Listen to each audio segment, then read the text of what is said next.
You're watching TVC Breakfast. Let's get to our next discussion. As the spate of insecurity continues to rise in parts of the country, the Kaduna State Ministry of Internal Security and Home Affairs says no fewer than 1,192 persons have been killed, with 3,348 kidnapped and at least 891 people injured due to banditry and other violent crimes in Kaduna in the year 2021.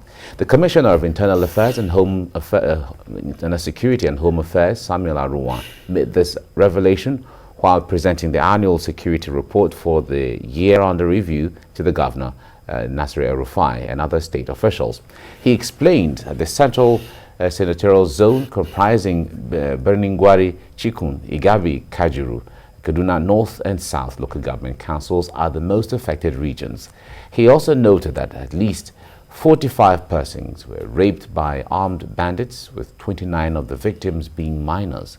He called on the federal government to establish a theater command in Kaduna State, as done in the Northeast, to enhance a more holistic, kinetic military approach in the fight against insurgency and all forms of criminality. The report presented today shows that in 2021, an average of 9 persons were kidnapped every single day across Kaduna State, mostly in the Kaduna Central Senatorial District. There was also an escalation in the number of persons killed by a whopping 255 compared to those sadly killed by banditry and criminality in 2020.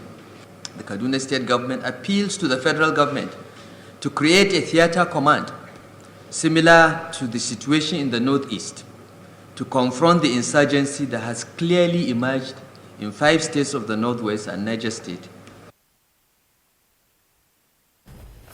All right, that was the presentation of that report, just to give you an idea of what the issues are there.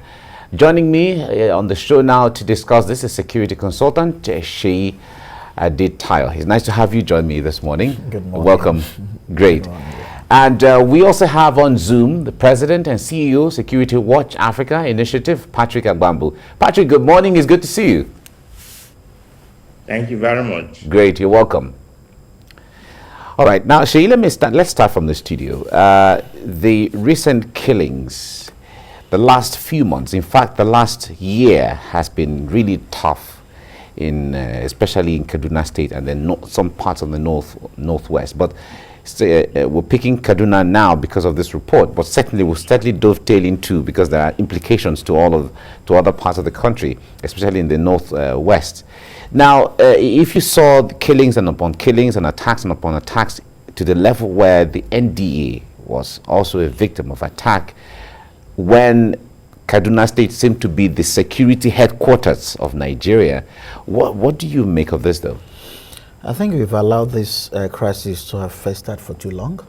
And then when you allow too many cracks on the wall, you give room for lizard to actually dominate the space, and that is what we have. If you look at the issues in Kaduna, is a protracted problem that has been dressed in the garb of sectarian related narratives over the years, which we found it difficult to resolve, even though we've been able to solve crisis in other parts of Nigeria with similar coloration, like Ife Modakeke, the Mambila issue, the Muleri crisis. But that of Kaduna, right from the Maitasini in the 1980s up till now, had been an issue that leading to killings, revenge, avenging, and so on. And it's though you will agree with me that so much blame has been placed on the table of the elites within that space, that area, that they've been allowing this problem to fester because of economic gains, political gains, sectarian gains, and also religious gains. But now we are having a new, entrance into the whole crisis. The idea of foreigners into this was brought about by El-Rufai many years ago, a few years ago, when he said that he had intervened in the situation and discovered that the people that are doing the killings are actually foreigners. That was the first time people get to have an understanding that apart from the locals that are fighting over issue of settlers and indigenous people, there is a twist to it. There are foreign people that are having, some knife to grind in that area. And El-Rufai said that he settled them. And he expected that that should solve the problem. But we've seen that that did not actually solve the problem. And it had become an issue where forests around Kaduna, into Zamfara, into Katsina, now into Niger State, has become an habitat, huge habitat, that is even difficult for our security forces to even enter. So it's now no naturally about the local sectarian issue. It's not about the bandits that have now been introduced into it. Now the incursion of the known terrorists, the Asaro, we've heard about the ISWAP also trying to gain grounds. The traditional Boko Haram are also trying, to create space for itself. So it's now an Hydra-headed crisis now. So speaking about creating a theater command that will only intervene on areas pertaining to the issue around banditry and terrorism.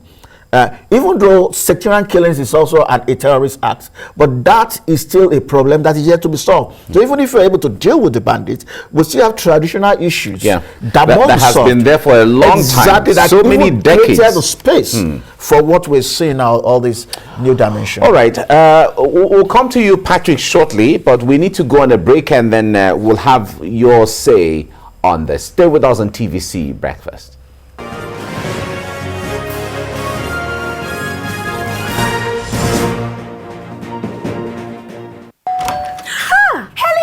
Hello, madam. Would you like to join us on this mission? Yes, but how? Just one question for you. How do you keep your toilet clean? I use regular detergent and bleach for washing and removing yellow stains. I have been using it for years. Oh, madam. The regular detergents and bleach are used for washing clothes. To disinfect your toilet properly, you need Harpic 10X. It is specially made for germs and stains remover. Harpic sticker formula settles on stains and gives 10 times better cleaning compared to regular detergent and bleach. Wow!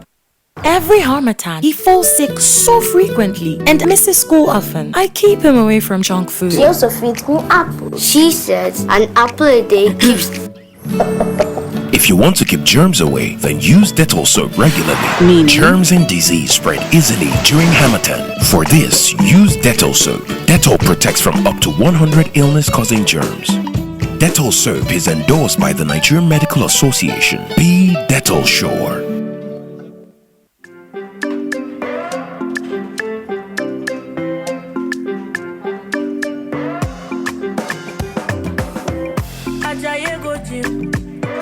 You won't go shake your body. Instead they make it calm down. Eat the farm say it's happy. You want to grow 6 packs in a day. I beg you not to pass your power. You want to show yourself, Aruwan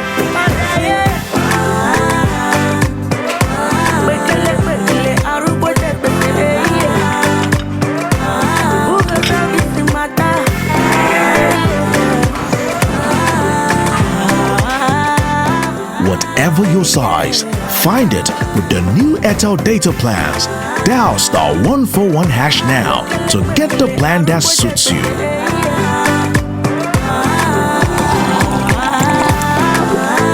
Airtel, the smartphone network.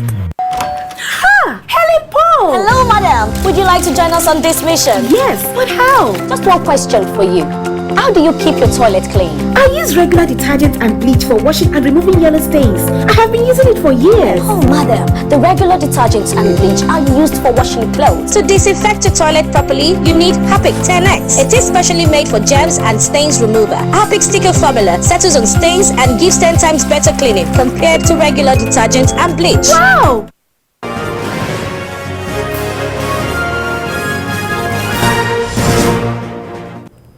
You're watching TVC Breakfast. We're looking at the security report presented in Kaduna State that stated how the number of people who were killed and kidnapped in the year 2021, and the call by the Kaduna State Governor that a theater command should be established in Kaduna State so that there will be an additional teeth to the fight against terrorists and terrorism in the state. These are the issues we're talking about, and I have with me in the studio Sheyi Adetayo is here, and as well as Patrick Agbambu joining me on Zoom. Now, Patrick, let me come to you on this. The Kaduna State government is calling for a theater command to be established in Kaduna State. Of course, you are a security person, so make us understand, even if we are not in the military, we know that establishing a theater command is not something you just do within a week or two and all of that. But talk to us about the implication of this and how much of a game changer would that be, or how challenging it would be to establish a theater command in the state as recommended by the government. Yeah, thank you very much. Yes, it will help in reducing and managing the situation. But like you said, there are so much challenges that will arise. One is the political will. It's not about talking about it, and it doesn't just require the federal government in setting up the theater command. The states, the contingent states around must also buy into it because it will come with a lot of financial, a lot of expenses, a lot required. Then you come to the issue of manpower. Manpower will be a bigger issue because we still have the ongoing theater in the Northeast, which has not been shut down. And so where will these people be drawn from? So it comes with a lot of challenges, but really it's important. It will be helpful if it's possible, but I doubt the workability as soon as possible for it. Yeah, but staying with you, Kaduna State is considered the military or security headquarters of Nigeria, with all of the concentration of the military institutions that we have in Kaduna State. One would ask that by that alone, Kaduna should have been enjoying some level of security and peace, but this doesn't seem to be so. Yes, you are right. Kaduna State is the headquarters of the military activities, but you also agree with me that these these are institutions apart from the headquarter 1 division that is there. The headquarter 1 division that is there. The other ones really are just institution of learning and training. The striking arms of the military is not there particularly, and so it's not that these people are there to prevent the problem that we're having in Kaduna, like Sheyi talked about. It's the sectorial, ethno-religious crisis that were taking place in the southern part of Kaduna is been lingering, and blames have been trading every now and then. There have been reprisal attacks and reprisal attacks going on. That has taken a long time, and to still take a long time to be resolved until the people agree to live together and in harmony. But the new dimension, that can be taken care of only again if the people all agree to fight it. The military option is important to be able to wither down the strength and the capacity of these bandits and terrorists, and the migrating terrorists are coming from the Northeast. Those are being chased out and all that. But speaking generally, Kaduna, I believe, can work effectively if the people agree. But again, you know that it's not only a Kaduna, because whatever is happening in Kaduna now has a link from the forests that border both Niger State, both Katsina, Zamfara, and a whole lot of other places. And so it has to be a collaborative effort. If one state is working to prevent, tackle the insecurity, the other must also work in tandem. Before now, nothing of that has been happening. yes, there have been what they call the six states agreement to help provide security, but that has not been very effective because the political will has not been there. I believe that with this new challenge that is coming up and the federal government putting efforts, equipment are being provided, but the bigger challenge again is the manpower. Manpower has to be, it's not something that can be solved in a jiffy. It cannot be solved in just in 1 year or 2 years. So sadly, we may still be seeing things like this happening, but I think in the long run, it can be resolved. Okay. All right. Now, Shay, let me come back to you here. You mentioned, because when you have the color of ethno-religious or sectarian crisis, it tells that the issues might be deeper than just issues of bandits and banditry or terrorism, as the case may be.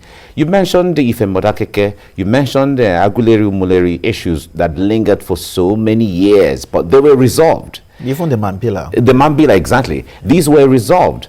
Now, what is the peculiar case in Kaduna that those issues can't be? Because by that, we assume that the government would have had the formula for handling such kind of issues. You see, growing up, one of the things that I learned about peace building is about when there is peace without justice is graveyard peace. And I think that is what is actually affecting and creating this distrust. I know there have been efforts at trying to bring all these communities together to find lasting peace. Even at a point, they themselves were tired. The state government set up the Kaduna State Peace Committee or Commission. Peace pacts were signed. Yeah, and in fact, there were instances 2017, 2018. Exactly. There were instances where novelty matches were played. Exactly. You know, but the issue here is this. Why these killings are happening is that, you see, one person is killed there. These other people will go to the community and then of the supposed killer, kill 10 people. Those ones will now look for communities of the tribe of the other party, try to kill 30 people. So we see revenging, avenging, going on that way. And you see, there's only one indicator to this, is lack of guarantee of justice. If you believe in the system that you can get justice for ills being done to you, you will allow the system to handle it. But because the people don't believe that the system can give them justice, so they decide to take the laws into their hands, self-help. And that's what we're seeing around. If government today and all the leaders, political leaders, can decide that we're going to guarantee justice, you see, I know it's going to take a while, but we can start building that confidence in the people, that try us and see whether, because the argument from both sides has been that all those people that are perpetrating these killings, we've not seen them being prosecuted. We've not seen justice. Even those that are arrested, it takes, 20, 30 years before some people, you will remember the Zango Takata issue and the rest, and that is my issue. I've said this here in the past. If I become Nigerian president, I have the opportunity of that. The first thing I will try to establish in this country is justice. If you can establish a justice system where people can rely on the system and institution to give them justice when wrongs are being done, then we'll start seeing, the killings going down gradually. There's a problem with our criminal justice system. And then we'll be calling on that we need to visit this. And this starts from both, from the law enforcement to the court system and then to the prison system. All this, as it is today, is a resemblance of a chaos. And we need to start dealing with it. And one of the things that can be done, as the state government is asking for, a theater command to be created. State government should now start talking to the Attorney General of the Federation, the State Commissioner of Justice, talk to the President. How can we create probably a tribunal or something that's allowed by the law, or which can be created by the law, specifically for issues around this? Terrorism, banditry, kidnapping, and crises like this, where these people are tried within a short period and their justice is served. People will see that if you commit this offense, it will only take 2 or 3 months before you have been sentenced, and the sentence are, commensurate to the offense committed. You start seeing many people discouraged. Until we move into that, we start seeing, in Nigeria, crime pays. And that is what we are trying, the narrative, that the whole institution as a whole, it's not about who is the president today. Bring the most agile, the youngest person to be the Nigerian president today. If the system is still not right, they will not be able to achieve much within the space of security and the criminal justice system. So that's the problem. We need to put a machinery in place right now to start giving assurance and reassuring people that trust us. Going forward, if anyone in your community is killed, we will not only fish out the perpetrator. Police are trying. There have been lots of arrests, breakthrough investigation by the Nigerian police, but it ends there. Wow. So that's the situation. Okay. Now, in all of the, Patrick, let me come back to you on this. When it comes to a situation where people's feelings, emotions, bonds of ethnicity, bonds of religion is attached, that sentiment is attached, where there are sectarian, issues here and there, the roles of traditional rulers become pivotal and central, because people have this exclusive loyalty to their traditional rulers and religious leaders sometimes. What are their roles in restoring peace or otherwise in the Kaduna situation and some of the places that we are talking about? Thank you. They have very good, massive role to play because they are, like you said, they are the custodian of the culture and the tradition of the people, and the people expectedly respects them. But the problem in this issue is that we have not had leaders who are dispassionate or unbiased in issues. That is one of the problems. Either I'm defending my religion or I'm defending my tribe or my locality, my village. And this is the major problem that also affects the traditional rulers. But people who will come out sincerely to say, yes, my own subject or my own indigene has committed this crime, let him face the music. We don't have it yet. Until we have that, then the role of the traditional rulers in resolving this sectorial crisis will still be as it is, leaving it to the political class, who also are also laden with a lot of bias and belief that we need to be able to align to a particular group or a particular tradition to be able, or a particular people to be able to get elected and all that. So really, but I think that the traditional rulers should go back to what they used to do. Because before advent of what we're having today, the Western system of administration and justices and all that, the traditional rulers had been those who adjudicate on over issues, and it has been very, very helpful.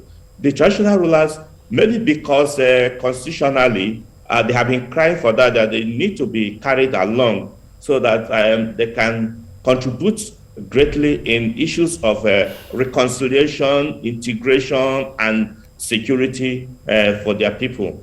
Until then, the traditional rulers' role will still be minimal, and there are a lot of distrust, because each time communities have crises, the government set up a committee made up of traditional rulers, leaders of thought in both sides. They will meet, they will come out with resolution, and yet implementation becomes a problem because somebody from either one of the tribe or one of the town is indicted and he wants to protect his own person. Until we have those traditional rulers and leaders who will be detribalized, those who will believe that justice must be done, just like she has talked, justice is very important. But we have seen ourselves most times to be that my tribe is better than the other tribe. And that is the issue. And the issue again is this issue of settlers and indigene. again, is another constitutional issues, and these are the things that needs to actually be addressed so that people can live in harmony. All right, Shay, this issue of settler indigene issue, it's been settled in other places, especially like in Rwanda. Rwanda is a very good case where there are no issues of Tutsis and Tutsi, you know, you are a Rwandan and you are a Rwandan. But the point you go to jail if you say you are a Tutsi. Exactly. But the point there is, in Nigeria, the peculiarity of Nigeria, people have this strong bond to ancestral, you know, how easy would that be? Yeah. You see, we make laws for the fun of it. You say, oh, indigenization, or oh, if you've lived in a particular area over a period of time, you have a right to 12 claim. years. And our law says that any Nigerian can stay anywhere. But you see that in reality, this is not in practice. Now, even in election, you say, okay, oh, any Nigerian can contest from anywhere. Then at the end of the day, you talk about, okay, no, let's the federal character, when you want to do, what is it called, employment and the rest. Then when it comes to presidency, you say, no, there is no rotation, but just you want to apply federal character, you want things to, you see, there are a lot of areas where we're conflicting, you know, in terms of how we practice, you know, what we put in our laws and what we believe as a nation. If you go to Kaduna State, for example, and part of one of the issues that have been raised against the governor is that because governor's position was seen as he probably is is in line with the tone or the tone of a particular side, where the governor will say, no, if you have lived in a particular area for a long time, because some people, even for 3 generations, you know, people they call settler, you know, for 3 generations they've been there. And that's the argument of the governor, that you should have entitlement to that place. And the indigenes will say, no. We're not saying that you cannot contest for politics or the rest, but the traditional institutions, some traditional entitlement or privileges should only be accorded to us that are indigene. Because if you go to other parts of Kaduna like Zaria, those of us that are from southern Kaduna cannot be allowed to even get a letter of indigene from even local government. So you begin to wonder that, okay, the same state, some local government are practicing this. And the state government cannot actually, you know, successfully abolish this and try to implement. It's just that the issue is bigger than the current government. It's been there for a long time, and it will take so much, you know, for us to be able to, you know, neutralize it. Because at every point in time, there'll be suspicion in whatever you do. Whatever you say, somebody will say, oh, because the governor is a particular tribe or a particular religion. What he's saying, even though it's making sense, is because he's actually trying to support. So the issue of trust. These are some of the sentiments people. I'm telling you. Yeah. So even when you are trying to give, you know, a possible and lasting solution, there's that distrust, and that's why, you know, we need to do more. And really, Kaduna is just let me say a representation of a Nigerian society as a whole, and that is what we see. You see, we are waiting everything will now blow right into our face. If you look at, you know, I was talking about the criminal justice system, and I mentioned the police, and I also mentioned the courts, that it takes forever. I forgot to mention the prison. Now, look at an example of what happened in Edo State. Exactly. Prison, there was jailbreak. The people that have been sentenced to death, some of them went back to the village where they were arrested, and when the first thing they did was to go and kill the people who took them to prison in the first instance. Now, do you expect that anybody in that community will allow anybody to go to jail? They will rather kill that person. And we've seen this. Now, if you allow jailbreak to continue to fester in this country, you think that people will want the system to handle, you know, justice for them? They want to take justice into their hands. It creates the issues of trust that you talked about earlier on. Well, we're against time now, but we have to wrap it up here. Sheyi Adetayo, thank you so much for coming on the program. Thank you. And Patrick Abambo, thank you for your time on the program as well. We really appreciate you. Thank you. Great.